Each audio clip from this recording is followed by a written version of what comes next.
I had egg yolks on my mind the night I met Salma. It was a humid New York evening. The type of August existence where it feels like the city is grabbing you by the neck and only letting you go once you admit that it is indeed the greatest city in the world. It had been 2 years since I'd graduated from NYU with an arts degree bankrolled by my parents. I'd spent every second since graduation doing backflips to not have to go back to Cairo.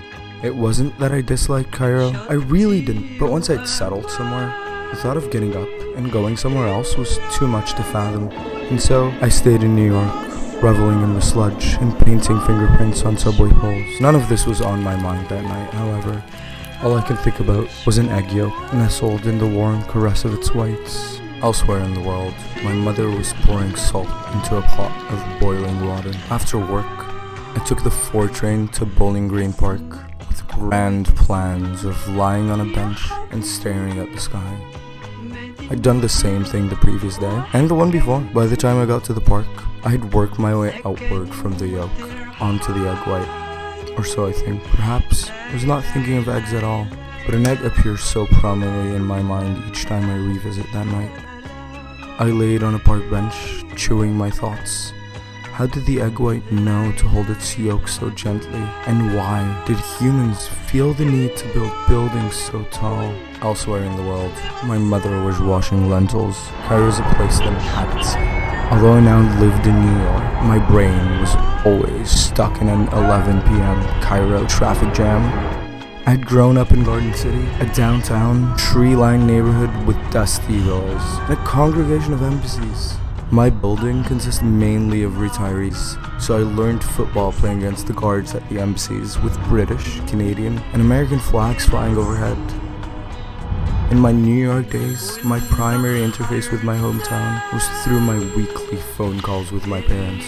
When I first moved to New York, we would talk entirely in Arabic, but over time, English crept its way in and sat there on each call like a third caller on the line. My parents feared that the string tied between my ankle and the bedpost in my childhood bedroom was wearing thinner with time. I did also, but not enough to take any action towards shortening or strengthening it. Instead, I just lied on the bench. By this point, I had worked my way out to the shell. Elsewhere in the world, my mother was chopping coriander.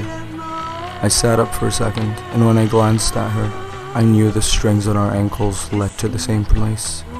Perhaps somewhere over the Atlantic, they even crossed each other at a point. I got up, like a non-stick pan. Eggs slid entirely off my mind. Her curly brown hair sat comfortably on her shoulders, telling stories of nights spent in a felucca boats, music blaring in the background. She looked to be about my age, perhaps a bit older. I walked around the fountain at the center of the park to the bench where she was sitting, typing away on her phone. Inti Masriya? I asked. Are you Egyptian? Her typing slowed as she looked up at me. Ahlan ahlan. She replied, welcome, welcome. She put her phone away, and I realized I should have prepared more to say. I raked my mind for a follow-up. No girl wants to be talked to of eggs. Do you want to come sit at the edge of the fountain with me? She asked.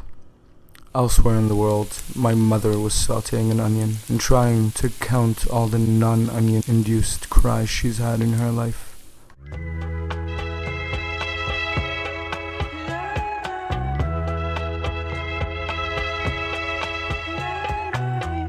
بحلم